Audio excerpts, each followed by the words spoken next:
احمدی. یه پیکان بد مسا رفیق بریم بالا، خدا رفتیم کجا؟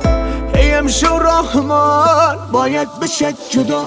آرمان خوب بود تا ازم دور شد، ستاره بختگم امشو خاموش شد. میخه چشان شدم چشام کور شد، تخت خواهگم برام مثل تابوت شد. تخت خواهگم برام مثل تابوت شد.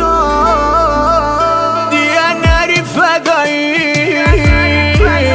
دلت شده هوایی،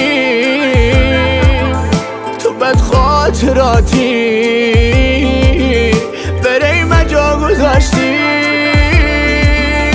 لعنت به عشق زوری داره چشام کبودی،